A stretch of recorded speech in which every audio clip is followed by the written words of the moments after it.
It's time for Lefties Losing It. And you know, we've heard the ladies of The View say some crazy, catastrophically dumb stuff over the years. They're a rich source of material for this segment, but this week they've really hit a new low. Listen to this derangement.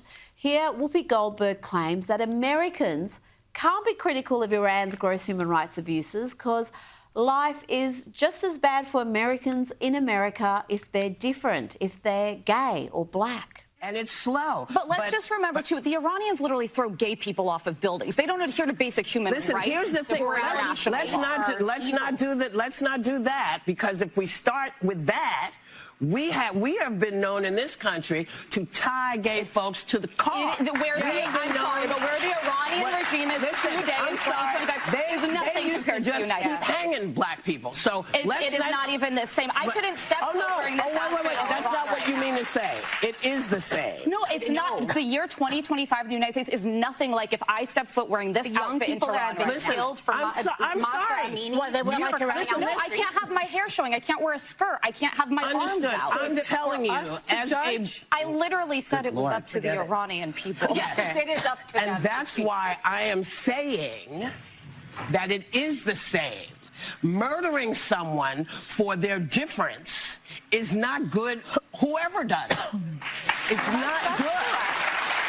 So that's why I said you weren't saying what I heard was not what you meant. I think it's very different to live in the United States in 2025 than it is to live in Iran. Not if you're black. Not for everybody. Not if you're black. I mean, where do you even start? Is she really likening crime happening in America to the Iranian regime, the government killing gay people, killing infidels, beating and locking up women for showing their hair? Can she possibly be that stupid, or is she just a massive liar? Because right now, there are no other options. Nobody wants to diminish the very real problems we have in this country. That is no one's intent.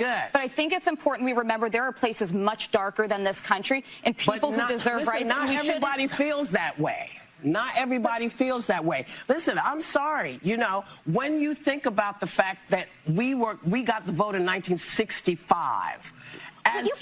Okay, they don't have free and fair elections in Iran. It's not even the same universe. They can't go out of their house. The women. You know what?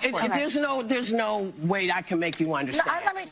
No words are not your friends, Whoopi. Neither is logic and facts. Perhaps white saviour, the awful, affluent white female lefty Joy Behar can explain it for you.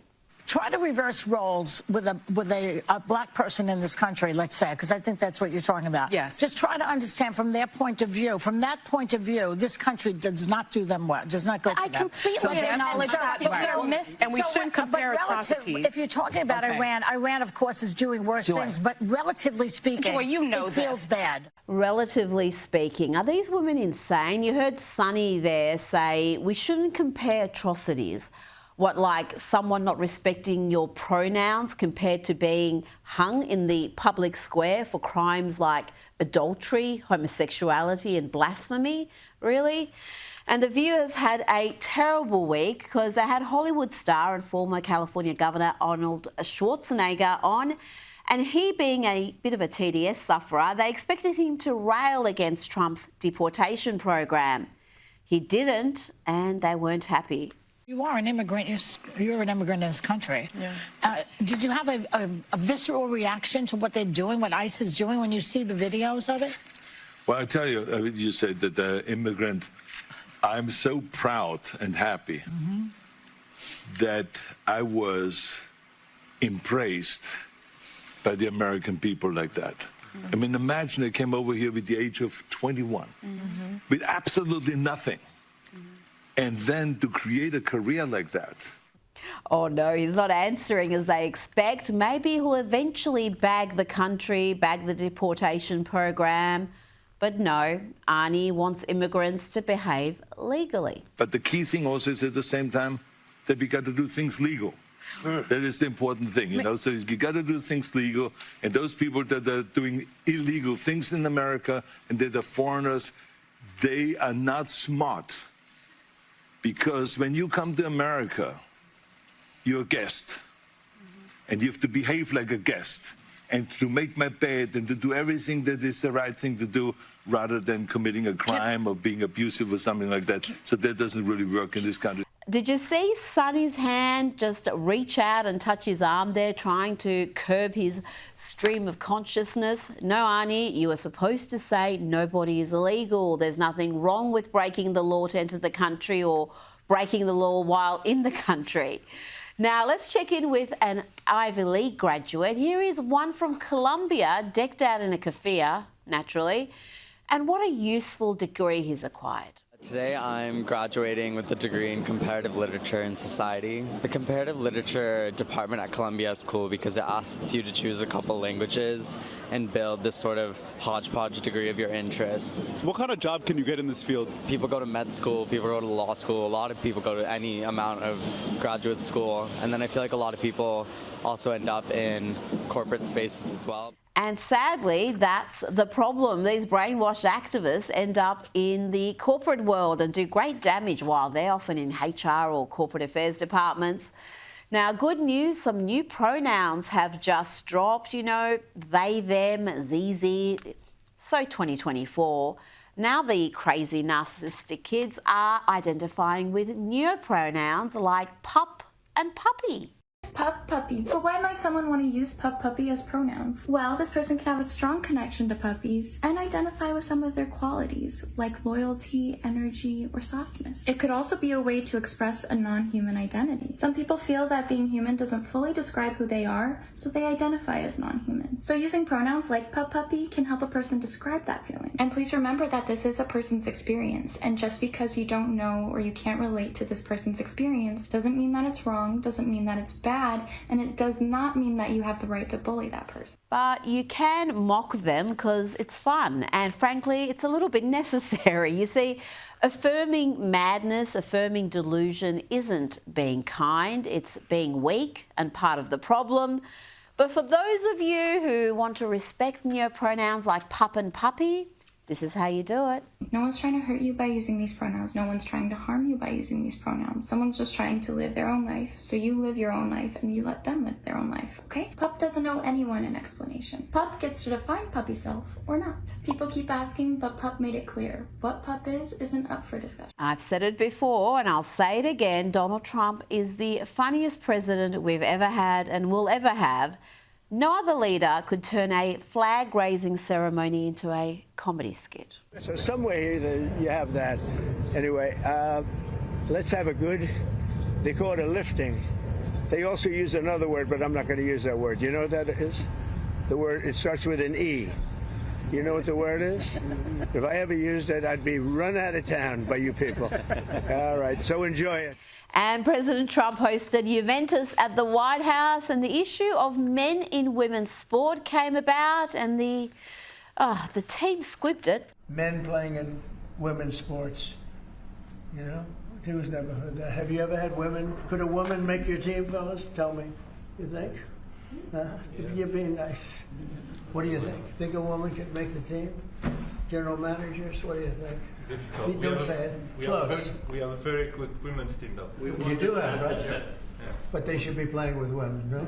Joining me now is commentator and author of The Children We Left Behind, Adam B. Coleman. Adam, we'll get to the more substantive issues shortly, but how disappointing that those stars, soccer stars, couldn't just say what they thought, couldn't say the obvious, that men don't belong in women's sport. I mean, it's mildly disappointing, but it doesn't shock me that they didn't have much to say. Professional athletes are often trained to deal with the media, and they're often told to take like the easiest position, the most non-political statement, very vague statements about how they feel about any given topic, and usually to keep their comments relating to their profession. So it really doesn't shock me. Is it disappointing? Yeah, but at the same time, they're not necessarily activists stating something that is obvious. I think everybody's face expressed how they felt was that, well, yes, women shouldn't be playing alongside them. There is a competitive advantage that men have over women, but they're just not going to vocalize it. So clearly, no one objected to it. They just tried to deflect. They did. I think Trump was very nice in saying they were being diplomatic, but this is a 90-10 issue. You should be able to say something that's not particularly controversial to say. Men don't belong in women's sport. Now, Adam, this is astonishing. Nearly 70,000 individuals have signed up for a new US residency program called the Trump Card, which requires a $5 million investment to gain legal residency. So instead of a green card, this is called a gold card. That's a lot of money right there, 5 million times 70,000, and it's not even been implemented yet, and you've got that many applications. Yeah, and actually they want a much higher goal. They're looking at potentially very quickly, once it becomes available, having 100,000 available. Trump has stated that he wants 1 million. Wow. Right? He's trying to raise upwards of $5 trillion to go towards the deficit. That $5 trillion is nothing to, shy away from. But at the same time, our deficit is upwards close to $40 trillion. So it's to chip away at the problem. But there are a lot of questions as far as, will this be economically sound? Are there any sort of repercussions? Are we just attracting one particular class of individual to come in, assuming that they're going to stimulate the economy, rather than just find a place for them to lay their head?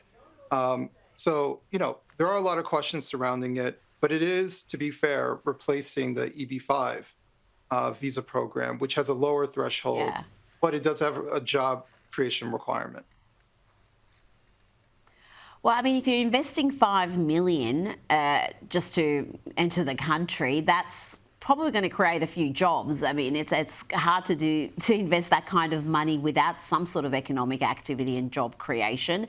Now, I want to ask you about some footage that I played a little bit earlier of the View program, where Wolfie Goldberg argued that blacks in America have it as bad as the people of Iran. Now, I was astonished by this position, but I'm interested in your response. Is this a widely held view in the black community as far as you know?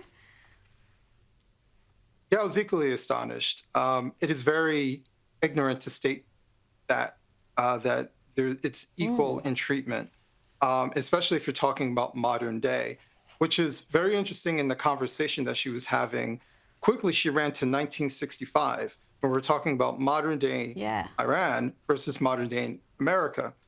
The problem that I see is that wealthy, elite blacks tend to have very little issues, so they hold on to a collective oppression, right? This perceived oppression. Meanwhile, they always avoid how comfortable their life is. Whoopi Goldberg is a multimillionaire. I would be willing to bet that she lives a very luxurious life, and she's around people who look like her and don't look like her on a consistent basis. And the amount of oppression that she deals with is incredibly minimal in today's standards, right? I can't speak for how her life was in the 80s or in the 70s, when she was very young. But today, it's very comfortable. And she has to go to some sort of group oppression because her life is lacking that oppression. So much of this is honestly just pathetic. It's very sad to see someone who is so privileged. She should be the success story, but she has to feel some sort of compulsion to adhere to a group narrative that doesn't fit her life. Adam Baker-Holman, thank you so much for your time tonight.